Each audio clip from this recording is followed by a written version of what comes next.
Good day to you who is watching this right now. My name is Deborah and I'm a final year MBA student at Thompson Rivers University.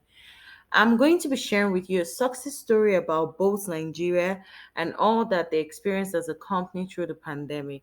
I will take you through an analysis of what happened, how both Nigeria responded to it, and some key takeaways from the case study of both Nigeria.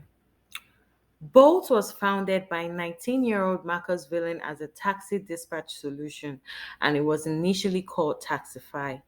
Bolt penetrated the Nigerian market as Taxify in 2016, then rebranded itself by changing its name and logo to Bolt. The company then branched out and extended its brand into a food delivery service provider known as Bolt Food that connects Nigerians with a variety of their most preferred restaurants and food outlets.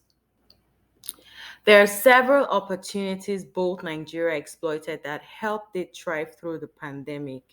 The first is capturing as many part of the ride-hailing market share.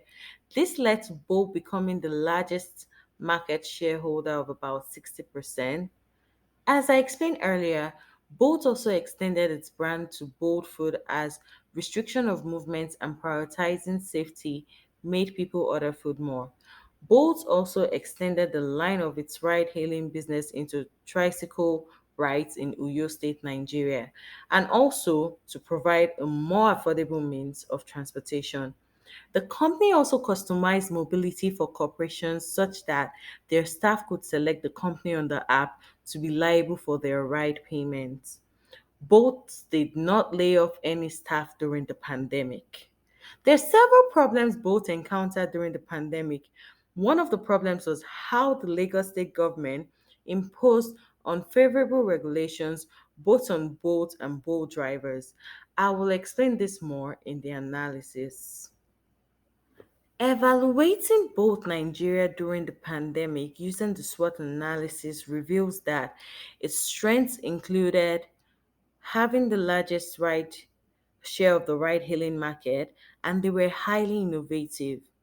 Now, both Nigeria took advantage of opportunities that opened up during COVID 19 by capturing a new market through providing a more affordable service, also extending their brand to both food, as all previously explained.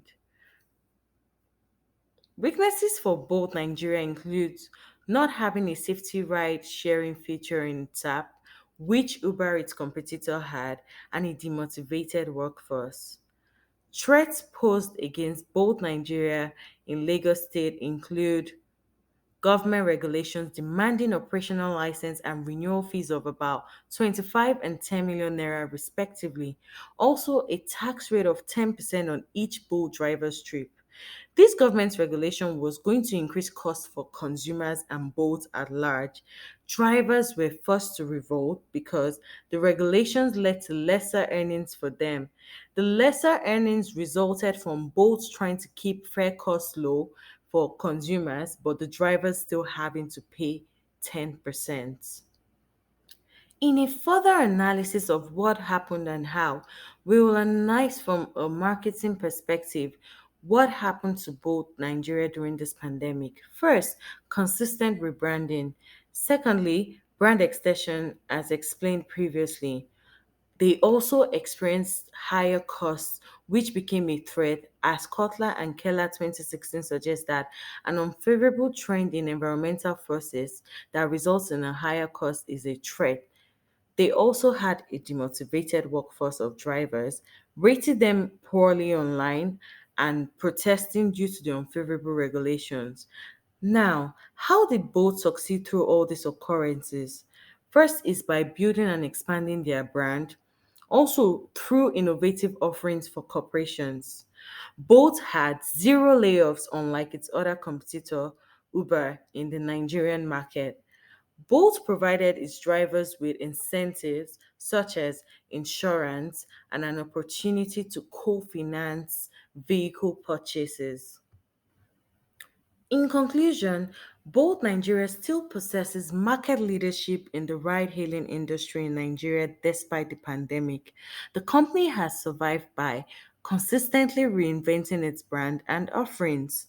Also, Bold Nigeria seems to be a company that empathizes and listens to its workforce, also ensuring to incentivize them as much as possible. Both Nigeria has great potential to thrive and grow in the ride hailing industry and food delivery market of Nigeria. In this recommendation section, I'll be giving you key takeaways of what I have learned from a marketing perspective and also what I suggest as the way forward for both Nigeria. Firstly, in order to resolve their weakness, both Nigeria should consider including a safety feature for riders in the app to be able to share their trips with family and friends. Secondly, to resolve their workforce revolt, both Nigeria must directly address the cause of the problem, which is the unfavorable government regulations. And both Nigeria could attempt a negotiation with the government as regards the operational license fees and tax rates on their drivers' earnings. Both could also try to introduce direct incentives on trips for drivers, such as extra amounts of earnings for working within certain allotted hours for the earnings on certain days from time to time.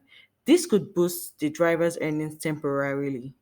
Finally, a study by Etuk et al. 2022 reveals findings that relationship marketing influences adoption of a ride hailing brand by customers. Therefore, strategies that could be employed by both to improve their customer retention and increase market share include improving driver rider relationship by educating their drivers on professional rider engagement and courtesy. Lastly, both could give passengers more referral incentives to increase the brand awareness through existing customers that they currently have on their apps. This brings us to the end of this presentation. Thank you for your time and thanks for watching. Attached here are my references, the ones from the academic sources and other sources. And here are some more references also.